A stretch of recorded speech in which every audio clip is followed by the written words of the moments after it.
Side at 4, focused on you. And we begin at 4 with breaking news. We've just learned new information about a deadly shooting at an Iowa school. Police say one student was killed, 5 other people were injured by a 17-year-old suspect this morning. That shooter is also dead. The shooting happened as students were returning for the first day of school following winter break. Good afternoon, I'm Kate Quinn. And I'm Brent Solomon. There was a quick response from law enforcement to secure the scene before there was more tragedy. NBC's Jay Gray reports from Perry, Iowa. An urgent call for help before the first bell reports of an active shooter inside Perry High School. Our officer first arrived within 7 minutes of that activation and located multiple gunshot victims. 6 hit in the attack. A 6th grader killed, 5 others, 4 students and an administrator wounded. The gunman, a classmate, 17-year-old Dylan Butler. Butler was armed with a pump-action shotgun and a small caliber handgun. Butler also made a number of social media posts in and around the time of the shooting. Butler opening fire in the lunchroom before apparently taking his own life. The small town about 40 miles from Des Moines, stunned by the shooting just after the holiday break.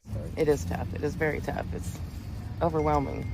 Like the pain in your heart is just overwhelming. Counselors are available to students and faculty at the high school as the investigation continues. Jay Gray, NBC News. And we'll continue to follow this breaking story for you. You can stay up to date with the 5 on Your Side app. It's free to download in your app store if you search KSDK.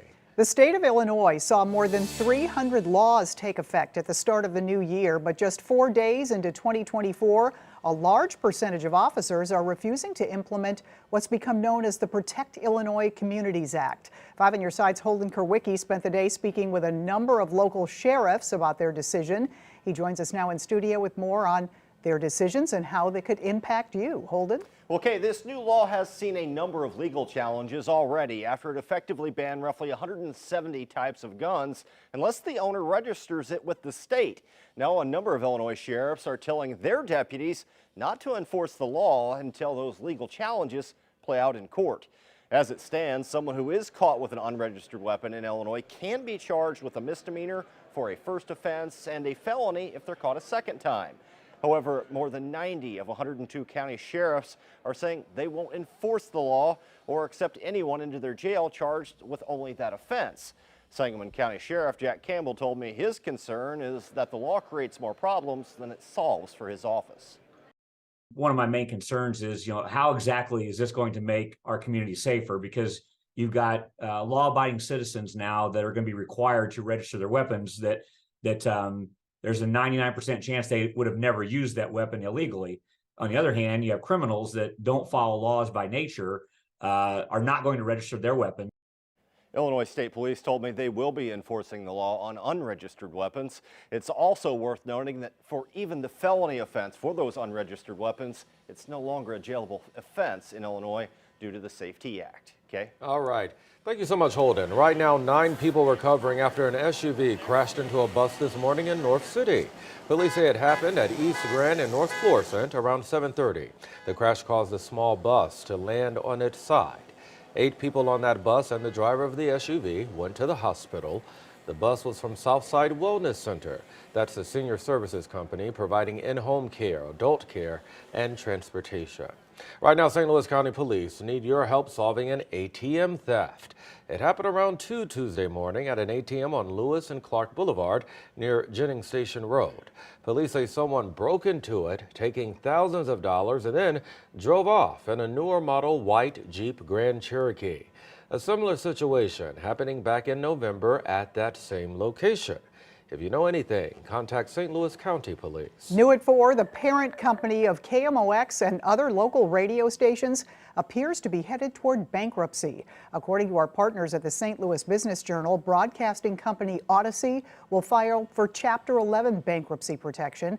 The filing was expected as Odyssey spent the second half of last year negotiating with its creditors to refinance nearly $2 billion in debt. The Wall Street Journal reported this week the lenders will provide financing and take over the company following that restructuring. Well, it was another chilly day that started out a bit cloudy. But we have seen some sunshine as well. Weather First meteorologist Jim Castillo in for Scott to tell us about some big changes on the way. Yeah, we're watching two systems, guys. So the one coming tomorrow is more of a rain-snow mixed and limited, if any, travel impacts with that. And this is one of the reasons why. That temperature today made it into the 40s, in fact, above average temperature-wise for this time of year. So we're well above that freezing mark. Ground temperatures are above freezing. So that low will kick out of the Four Corners and also New Mexico and into the Texas Panhandle and move in our direction. System number 2 is more interesting. So again, system number 1 Friday afternoon and night, mixed to no major impacts with that rain-snow mix. Wet roads, more the issue there. Tuesday's system, it goes from really rain on Monday to a mix to snow Tuesday and windy. Much more on that coming up in just a few minutes. We'll be looking forward to it, Jim. Stay on top of your weather anytime. If you text the word weather to 314-425-5355, we'll send it to your phone. Well, two big names in rock music are coming to Busch Stadium this fall. Billy Joel and Sting will take the stage for a one-night-only show, Friday, September 27th. The iconic musicians will each perform their most loved songs from throughout their careers. Joe Buck was on hand for the announcement. He talked about what it means to bring the legendary musicians to St. Louis. I think it says a lot because I know they're only doing combined shows 3 or 4 times total. So for one of those combined shows to be here in our town, in this stadium, I think is a real feather in our cap. Tickets go on sale next Friday at 10 a.m. Pre-sale tickets are available Monday. It's going to be a big one. Well, still ahead, remaking an old playground into something even more fun. How a local mom wants to make sure it's a place for everyone. Missouri may soon have a state cheese. Can you guess which one it might be? And we're going to take you back to the day in 1968 when an Ozark Airlines plane made an emergency landing at St. Louis Lambert International.